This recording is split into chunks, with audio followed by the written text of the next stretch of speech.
The following is the annual Christmas Day message to the Commonwealth of the Bahamas by Prime Minister, the Right Honourable Hubert Alexander Ingram. I am happy to extend best wishes to Bahamians everywhere. On behalf of all Bahamians, I extend a warm welcome to all persons visiting with us during this special season. Christmas is a joyous time of year in the Bahamas. In addition to decorating our homes and offices, we mark the anniversary of Christ's birth by worshiping in churches of our choosing, exchanging gifts, sharing meals, spending time with family and friends, and celebrating at festivals, most particularly Junkanoo. This year, Christmas comes as the global economy, much as our own, continues a slow recovery from the most severe economic downturn in recent memory. Still, I continue to be inspired by the generosity of Bahamians, who, notwithstanding, continue to make Christmas a season marked by a spirit of generosity and of sharing. This generosity of spirit has been most recently demonstrated by the awe-inspiring response to my call for increased volunteerism to measurably expand the number of persons engaged in mentoring our young people create networks of care and hope. My government has taken care to manage our economy prudently and sensibly so as to ensure that we are well positioned to benefit from the global recovery as it occurs. This prudence has enabled us to preserve jobs in the public service and to avoid salary cuts or layoffs within the public sector as experienced in many developed and developing countries. We are pleased also that our extensive program of public infrastructure renewal and upgrade, particularly in New Providence, but also in our family islands, is progressing well. The New Providence Road and Utility Project will be completed in July next year. In the meantime, all roads under construction in New Providence are open and drivable this Christmas season. The construction of a new cargo port at Arawak Key and its related inland storage depot are also progressing well, permitting the revitalization of the historic city of Nassau to take shape. And the Phase 2 redevelopment of the LPIA is moving ahead well. Similar progress is being achieved with road and waterworks in our family islands.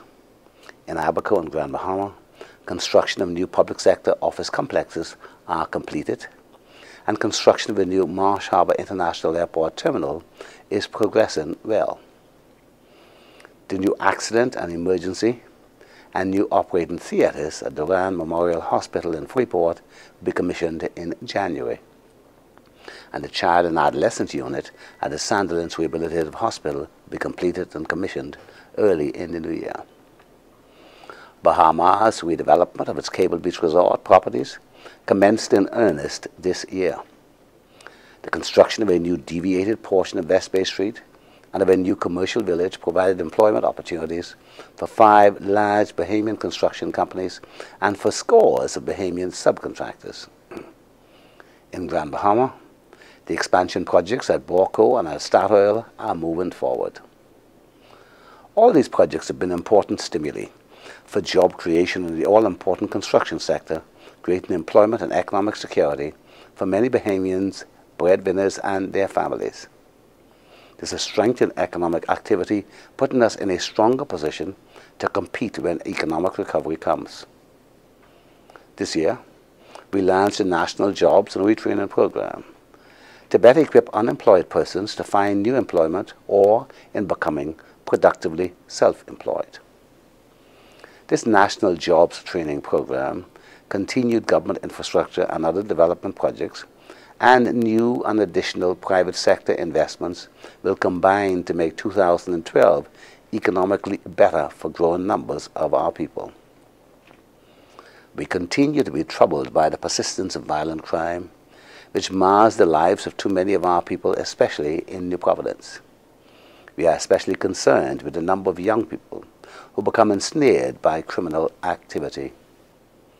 I and my colleagues in government are dedicating our full energies and doing all within our capacity to remove the criminal elements from our streets.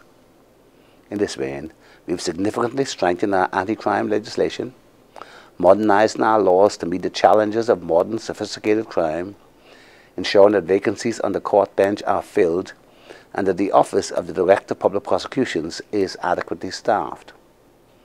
Further, we have ensured that our law enforcement agencies are properly manned and equipped to fulfill their mandate. We recognize that the fight against crime cannot be done by the government and law enforcement alone. We can and we will defeat the crime problem, but we will only do so together.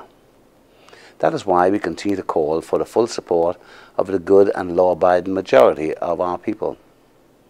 We can rejoice in the knowledge the overwhelming majority of our young people are on the right track. They continue to pursue with good results academic studies, sports, the arts and business. I gratefully and happily recognize and acknowledge their accomplishments. Our young people not only our future, they are making significant contributions today.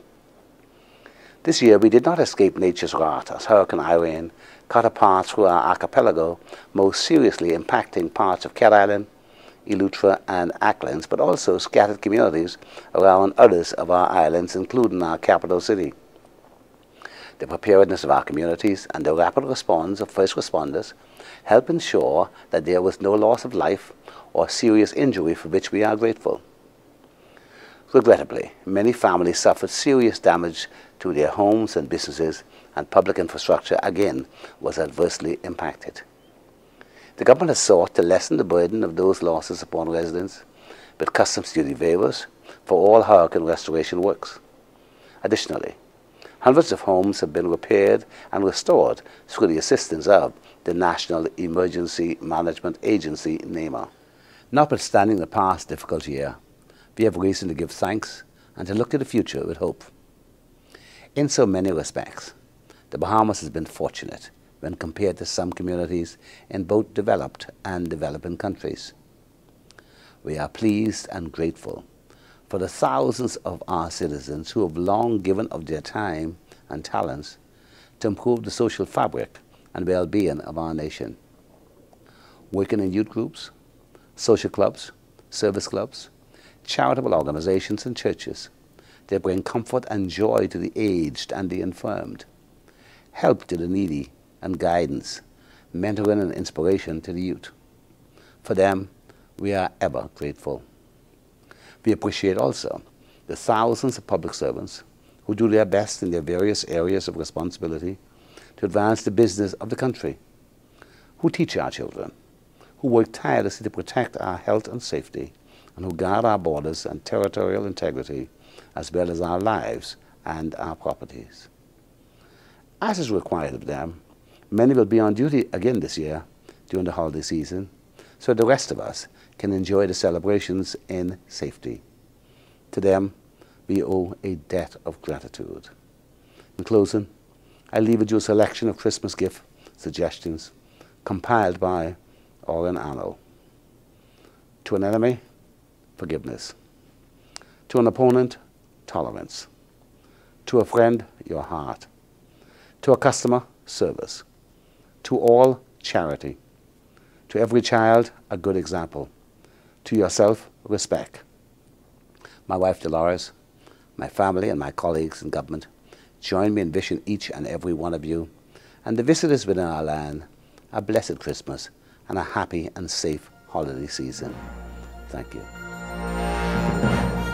The proceeding was the annual Christmas Day message to the Commonwealth of the Bahamas by the Right Honorable Hubert Alexander Ingram, Prime Minister of the Commonwealth of the Bahamas.